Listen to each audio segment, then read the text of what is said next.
فرق جو ہے، یہ بات اور ہے، وہ بالکل اس فیکٹری کی مانند جو سیالکوٹ میں ہے۔ باہر کے ملک میں بہت سے پڑھے لکھے پاکستانی جو ہیں وہ بھی فیکٹریوں میں کام کرنے پر مجبور ہو جاتے ہیں، کیونکہ ان کو اپنی تعلیم کے مطابق نوکری کوئی دینے کو تیار نہیں ہوتا۔ سب سے پہلے آپ کی تعلیم جو ہے ان کے تعلیم کے معیار کے مطابق کم ہے۔ مثال کے طور پر، یعنی اگر آپ نے بی اے کیا ہے تو آپ کو کنورشن میں سرٹیفکیٹ ایف اے کا ملے گا شاید۔ جب تک آپ امپلائر کے پاس جائیں گے تو وہ آپ کی طرف دیکھے گا کہ آپ بس میٹرک پاس ہیں۔ تو ظاہر ہے کہ اگر آپ سمجھیں گے کہ آپ کو کوئی ایڈمنسٹریشن کی جاب مل جائے گی کیونکہ آپ نے بی اے کیا ہوا ہے، تو پھر بھی آپ کے لیے مشکل ہوگا، اور اسی لیے بہت سے پاکستانی فیکٹریوں میں کام کرتے ہیں۔ فیکٹری کا مالک دوسری زبان بولتا ہے۔ پاکستان سے پیسہ کمانے والا پاکستانی، اس کو زبان سیکھنا پڑتی ہے اور پھر کام کرنے کے کڑے دستور بھی سیکھنے پڑتے ہیں، اور اس کو ان میں اپنے آپ کو ڈھالنا پڑتا ہے۔ جس طرح کے اصول اس مینیجر کے تھے، ایسے ہی اصول آپ کو باہر کے ملکوں میں بھی ملیں گے، بلکہ بعض اوقات اس سے بھی زیادہ ملیں گے سخت۔ آپ کو جو بچپن اور جوانی کے آرام طلبی کی عادتیں پڑی ہیں، وہاں کوئی ماں آپ کے پیر نہیں سہلائے گی، کوئی بہن آپ کو کھانا پکا کر آپ کے آگے نہیں رکھے گی۔ پاکستان کی فیکٹری میں کام کرنے والے اپنے اصول پرست مینیجر کو پسند نہیں کرتے تھے، کیونکہ وہ کام میں سستی برداشت نہیں کرتا تھا۔ تو پاکستان سے گیا ہوا پاکستانی لندن کی فیکٹری میں بالکل انہی اصولوں پر سر جھکا کر کام کرتا رہتا ہے، سال ہر سال، اور گھر والوں کو پیسے بھیجتا رہتا ہے۔ یہاں سے نت نئی فرمائشیں بھی آتی رہتی ہیں، سوچے بغیر کہ ان کے بیٹے، بھائی یا خامد نے اتنے گھنٹے فیکٹری میں بیل کی طرح جت کر کولو سے کام کیا، یہ پیسے بنائے، گھر آ کر اپنا کھانا بھی خود پکایا، اپنے کپڑے بھی خود دھوئے اور اپنا کمرہ بھی خود صاف کیا۔ پاکستان کی فیکٹری میں کام کرنے والوں کو مینیجر کا نظام، جو کہ وہ اپنے مالکوں کی ہدایت پر چلاتا تھا، پسند نہیں تھا۔ سیالکوٹ کی فیکٹری میں کام کرنے والے مزدور تو گھر سے ماں، بہن، بیوی یا بھابھی کے ہاتھ کا بنا ہوا کھانا لے کر آتے ہوں گے، جہاں پر دوسرے لوگ بے روزگار ہیں۔ یہ مزدور اپنے روزگار پر اللہ کا شکر بجا لانے کی بجائے اس طاق میں تھے کہ کیسے اس مینیجر سے بدلہ لیں۔ پکا یقین ہے کہ انہوں نے کبھی اپنی ماں، بہن، بھابھی کا شکریہ بھی نہیں کیا ہوگا کہ تم اتنی محبت سے مجھے اتنی احتیاط سے کھانا بنا کر دیتی ہو، تمہارا بہت شکریہ۔ ان کو اپنے مینیجر کے اصول پسند نہیں تھے، کیونکہ وہ اپنے اصول کا پکا تھا۔ اس کو پتہ ہے کہ آرڈرز جو ہیں، جو لوگ آرڈرز دیتے ہیں، ان کو ٹائم پہ چیز چاہیے۔ پاکستان بہت عرصے سے بدنام ہے۔ یہ پہلے آرڈر تو ان کے آ جاتے ہیں ٹھیک، دوسرے آرڈرز جو ہیں ان میں خیانت بھی ہوتی ہے، وہ مال پہلے مال جیسا بھی نہیں ہوتا، ٹائم پر بھی نہیں پہنچتا۔ بہرحال شاید اسی لیے وہ مینیجر اپنے کام کا بہت سخت تھا، کیونکہ وہ ذمہ دار تھا ڈلیوری کے لیے، اور یہ سب لوگ اس طاق میں تھے کہ اس سے بدلہ کب لیں اور کیسے لیں۔ یہ کون ہوتا ہے ہم سے کام کروانے والا؟ ہمیں بیٹھ کر گپیں کیوں نہیں مارنے دیتا؟ اگر ہم ایک کونے میں پڑھ کر سونا چاہیں تو اسے کیا تکلیف ہے؟ اگر ہم وقت پر کام کرنا بھی آئیں تو کون سا طوفان آ جائے گا؟ آخر ہم انسان ہیں، ہمیں اپنی نیند پیاری ہے۔ بے شک یہ باتیں میں نے اپنی طرف سے کہی ہیں، لیکن حقیقت سے دور نہیں ہیں، آپ کو بھی پتہ ہے۔ لیکن ایسے لوگ اپنے آپ کو انسان سمجھنے سے پہلے انسانیت کا مطلب کسی اپنے بڑے یا ساتھ والی مسجد کے مولانا سے پوچھ لیتے، بلکہ اب بھی پوچھ لیں تو دیر نہیں ہوئی۔ یہ ہوگی ان کی اپنے لیے ذمہ داری لینا۔ اب ہم آتے ہیں مینیجر کی ہدایت پر کہ فیکٹری میں پینٹ ہونے کو ہے، دیواروں سے سب نوٹس تصویریں اتار دیں۔ آپ سے بات کی نا اپنی ذمہ داری خود لینے کی؟ اگر ان لوگوں کو دیوار پر لگے ہوئے پیغام کا اتنا احترام تھا تو فوراً اس کو اتار کر اپنے پاس کہیں سنبھال کر رکھ لیتے۔ مینیجر کا احترام نہ صحیح، ان کو اس عبارت کا احترام تو تھا نا، جس پر لکھا تھا کہ روزانہ کام کرنے سے پہلے یہ پڑھیں۔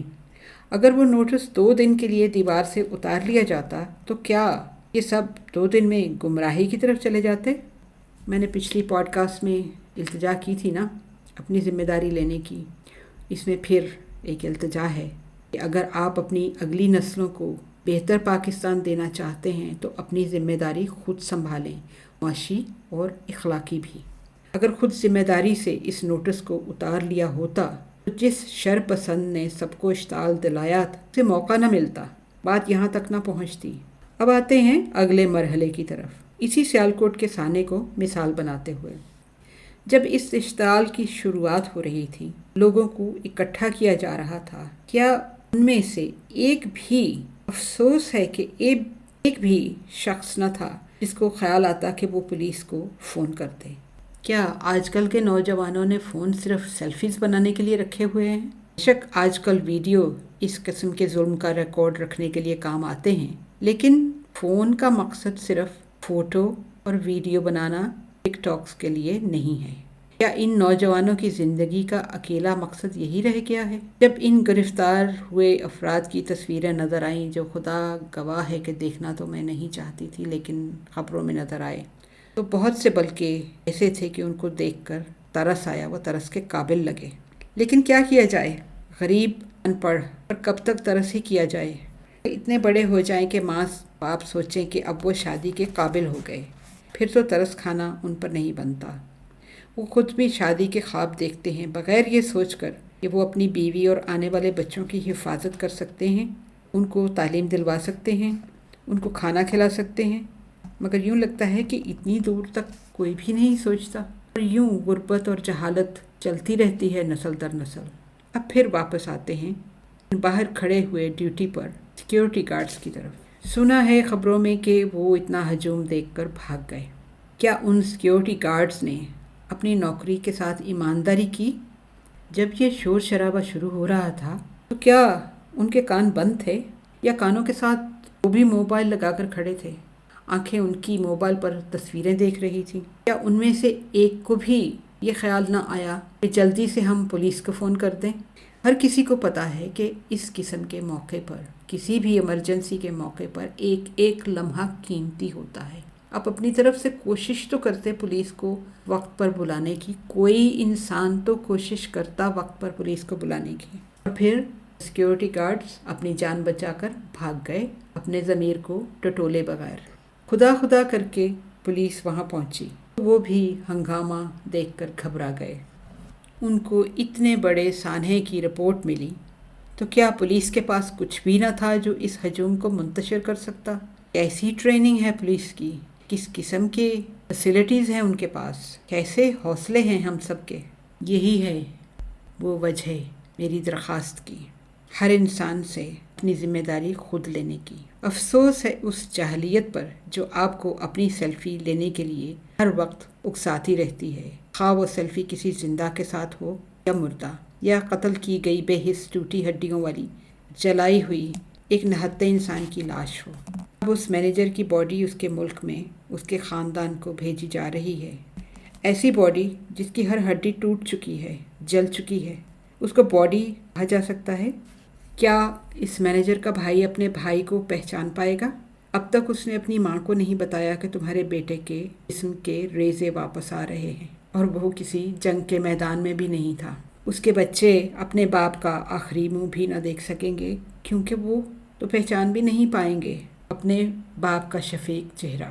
اب سب سے درخواست ہے کہ اگر آپ ان لوگوں میں سے کسی کو بھی جانتے ہیں، یا اس قسم کے لوگوں کو ان میں سے کسی کو بھی جانتے ہیں جو کہ اپنے آپ کو بہت زیادہ سمجھتا ہو کہ میں اللہ کے رسول کا بہت زیادہ فالوور ہوں، اب ان سے ایک سوال ضرور پوچھیے میری طرف سے کہ وہ واقعی میں اپنی زندگی باقاعدہ ہمارے پیارے نبی صلی اللہ علیہ وآلہ وسلم کے نقش قدم پر گزارتے ہیں۔ آج کے لیے اتنا ہی کافی ہے۔ اللہ تعالی ہم سب پر رحم فرمائے۔ ہمارا ای میل ایڈریس ہے dildarpakistan@hotmail.com۔ Until next time, take care, God bless, Allah Hafiz.